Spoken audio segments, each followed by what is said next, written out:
Hola a todos, bienvenidos a Eficiencia. Seguimos con el estudio de las enzimas, este ya es el quinto vídeo, y hoy le dedicamos al tema de la regulación enzimática. En todo organismo, voy a dibujar aquí un pequeño monigote en honor a ver si lo adivináis, lo que voy a dibujar aquí, lo que voy a pretender dibujar aquí.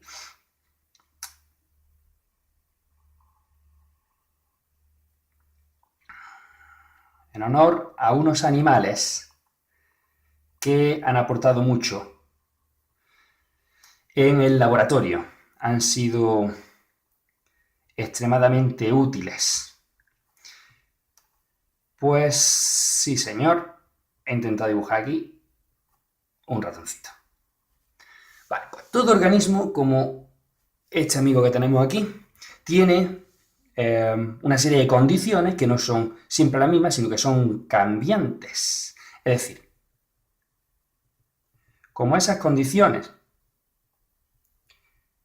cambian, tanto las del medio que le rodean como las de su propio interior, según sus necesidades, eso requiere de una, vamos a llamarle, flexibilidad metabólica que le permita adaptarse a esas circunstancias nuevas. ¿Cómo se consigue esa flexibilidad metabólica? Pues gracias a lo que se conoce como la regulación enzimática. Las enzimas se regulan y además lo hacen atendiendo al principio de máxima economía celular, que seguramente os suene a alguno de vosotros. Principio de máxima economía celular. Por lo tanto, y siguiendo este principio, solamente permanecerán activas las enzimas que sean necesarias en cada momento. Bien, ¿cómo ocurre la regulación enzimática? Hay tres tipos de regulación. Uno que se conoce como activación enzimática, y es el primero que vamos a ver. Luego veremos la inhibición y por último el alosterismo. En la activación lo que hay es simplemente una serie de sustancias que van a ser activadoras, que van a activar a nuestra enzima.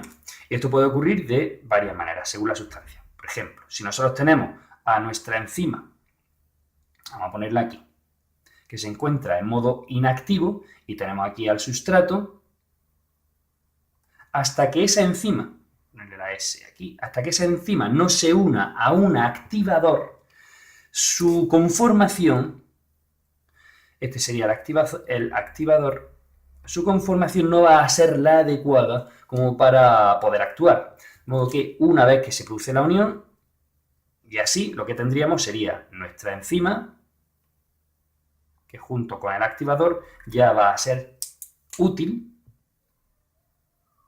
y va a poder catalizar su reacción. Luego aquí tendríamos la enzima activa. Esto ocurre, por ejemplo, en el caso de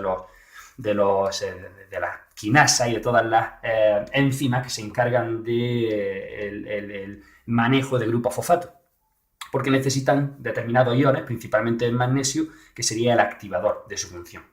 Hay otro muy importante, otro modo de activación que le ocurre a las enzimas que se conocen como zimógenos, es decir, hay unas enzimas que cuando son sintetizadas, vamos a poner aquí otro ejemplo, vamos a intentar representar esto. Vamos a suponer que esto es una enzima. ¿Vale? Esta enzima, cuando se sintetiza, tiene una conformación que no le permite realizar su acción. Necesita ser tratada. A esta enzima inactiva se le llama zimógeno. Hasta que no sea tratada, y generalmente se trata mediante otra enzima, que es una enzima activadora, por corte. Lo que hace es que corta parte de la cadena polipeptídica enzimática y se transforma ahora sí en una enzima activa. Cambia su conformación y pasa a ser una enzima activa. Esto ocurre, es típico de la enzima, por ejemplo, digestiva o de la enzima de coagulación sanguínea. Tiene sentido, ya que una enzima digestiva, donde se produce, por ejemplo, la tripsina La quimotripsina se produce en el páncreas, mientras que llegan al intestino para realizar su acción, que es la ruptura, la hidrólisis de proteínas, produciría daño en los tejidos. Por lo tanto, necesita estar inactiva en forma de zimógeno y se activa en el sitio en el que es necesario. Hay otro tipo de control enzimático que es la inhibición. 2. Inhibición. La inhibición, como dice su nombre, pues simplemente son sustancias, o se basa en sustancias inhibidoras que hacen que la actividad enzimática o bien disminuya o bien cese por completo. Aquí hay también varias formas de inhibición. Tenemos una que es lo que se conoce como envenenamiento y se llama inhibición irreversible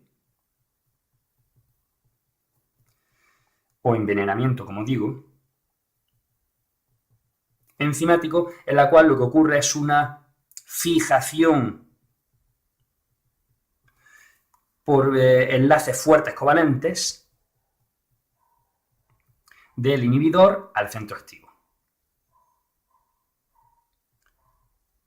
Entonces, esos enlaces covalentes fuertes van a impedir que pueda separarse y por lo tanto la enzima queda inutilizada de un modo permanente, como digo. Luego hay otra que es la más común, que es la reversible.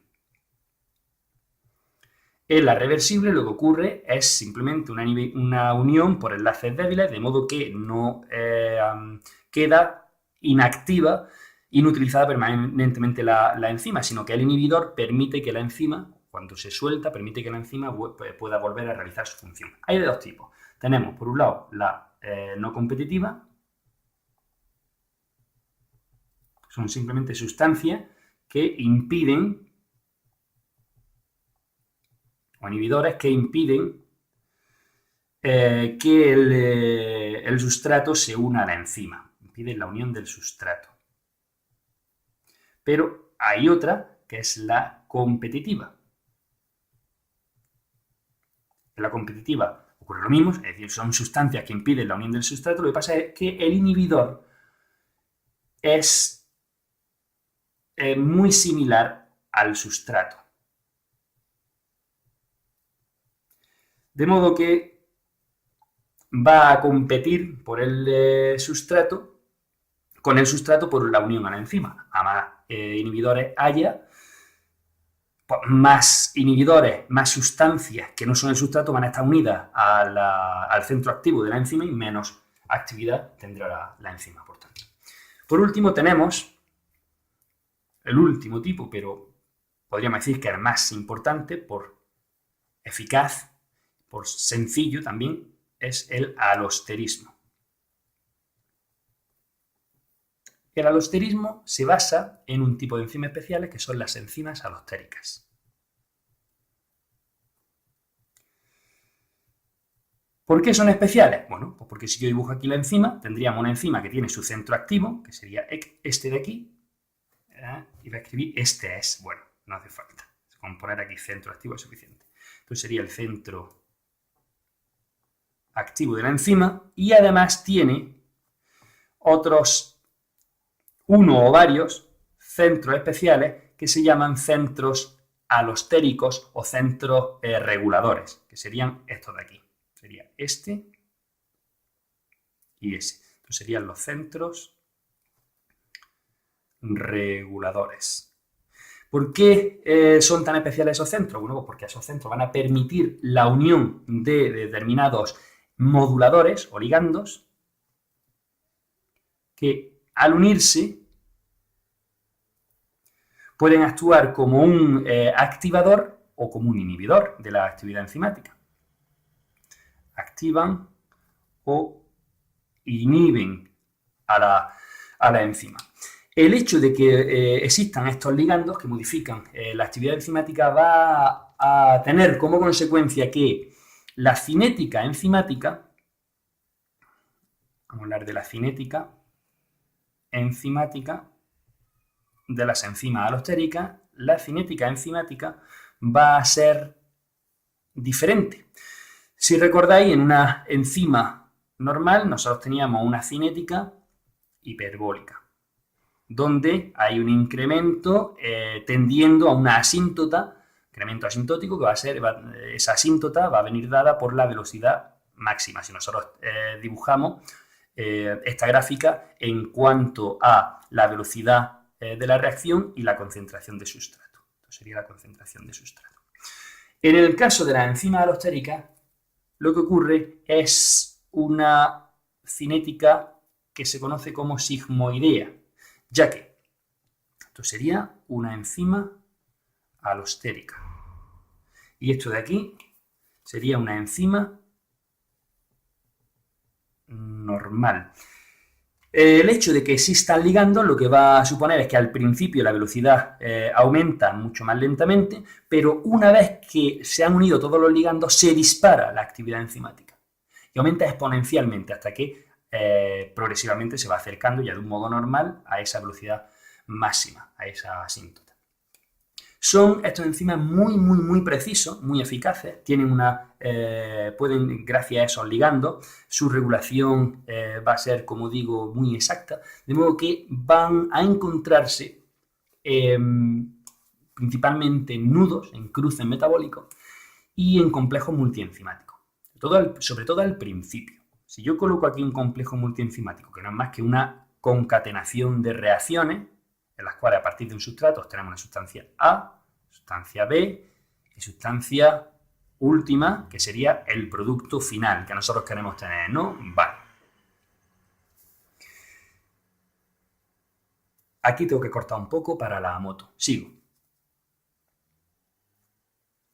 Vale, pues entonces nosotros tenemos que aquí va a haber generalmente una enzima alostérica, aquí estaría otra enzima 2 y enzima 3, la enzima tercera. ¿Cómo va a ocurrir esa regulación? Bueno, pues este sustrato a su vez va a ser ligando activador de esa enzima alostérica. Y este producto va a ser un ligando inhibidor de esa enzima alostérica. Esto permite una autorregulación